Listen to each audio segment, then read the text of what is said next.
And now to our major story of the day. PDP youths have met to brainstorm about governance, youth involvement in politics.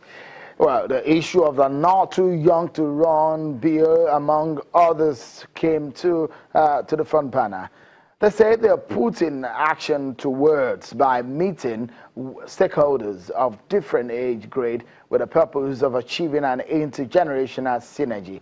That aside, the party's national convention is knocking, and there are some issues to be resolved. The party also today said it has released what is called a schedule of activities for the national convention. The party came out to give details of the convention which will hold in December this year. Let's bring up some of these issues. The party, which lost power in 2015 to the ruling party, the APC. The APC came into existence barely 2 years before it went to an election and defeated a party, the PDP. And since then, it has been a tough race for the PDP to get back and get into the opposition mode. But now that the party youth is saying they really want to galvanize the party and get involved in the activities of the political party and get a new phase of leadership in Nigeria. So what next for Nigeria politics? Let's get the conversation going. A convener of the PDP National Youth Conference, Anthony Ayilabo, a lawyer and a member of the Standing Committee of Finance of the PDP, joins us in our Abuja studio. Many thanks, Anthony, for joining us on the program tonight.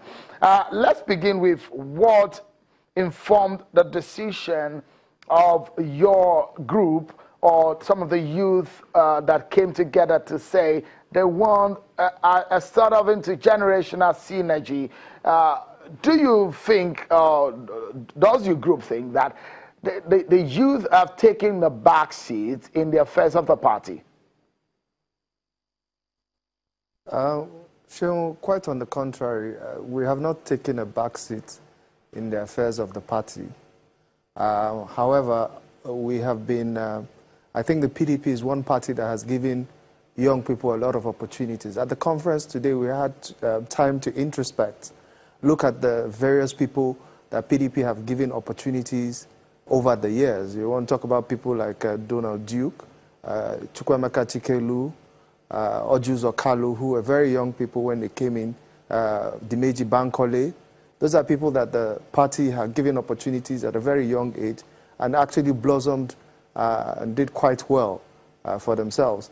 So it was quite interesting to take an introspection into how the PDP has fared with young people in the last couple of years. However, we're not saying that that is enough. We're also saying that the party can do a lot more. Having been a member of the Strategy Review Committee and also a member of the Constitution Review Committee, I think a youth wing was proposed for the party.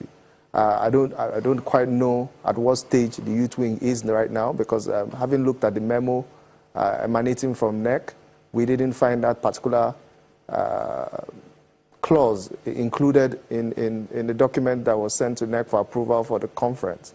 However, that being said, we are also optimistic that the party is willing to give more opportunities. Since they've already discussed it, since they've already agreed that it is important and imperative for the party to develop a mentoring and a succession plan for which young people can transcend the party hierarchy. We do hope that that is the plan. But I must note that this is the first ever youth conference any political party has had. And it's not just a group. We had all state youth leaders in participation, all zonal youth leaders as well were on ground and available today at the Yadwa Center.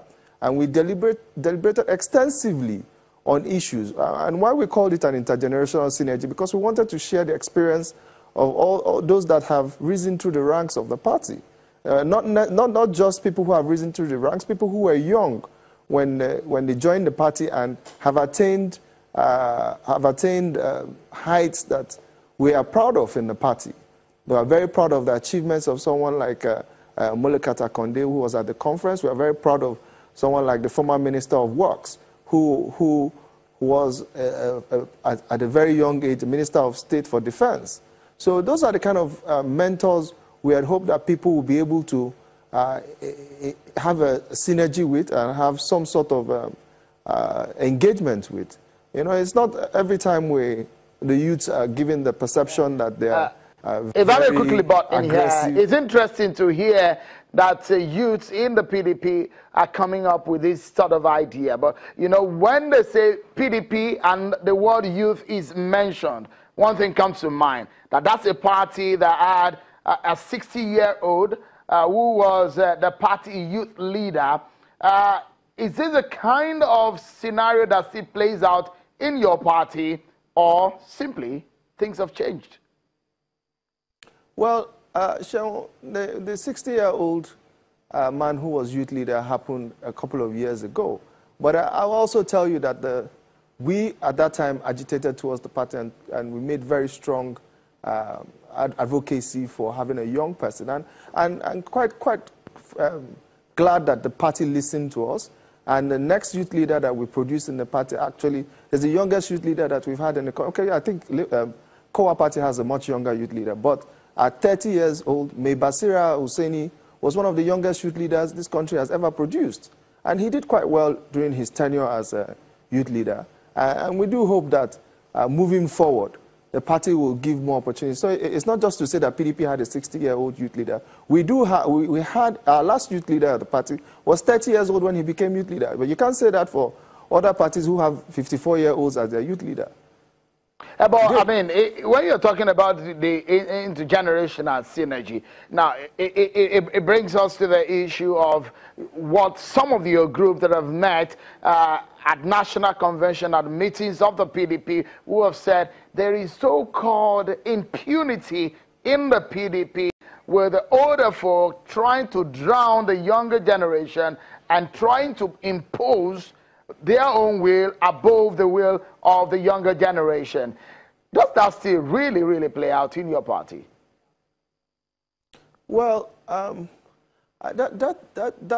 was the situation, and it is a general situation across lines. It's not just indicative of just what the PDP does. But if you go to the APC, it's the same thing. I doubt even if they give as much opportunities as the PDP gives young people. And in other parties, you find the same thing. However, it is not just up to the elders of the party to give young people opportunities, and that was a huge part of the discussion today. It's also up to young people to aspire to these positions, for them to aspire for the party to recognize them, that they do make credible contributions towards the party. I mean, the conference today was, if I tell you the amount of money used to organize that conference, is under 2.5 million, under 2 million.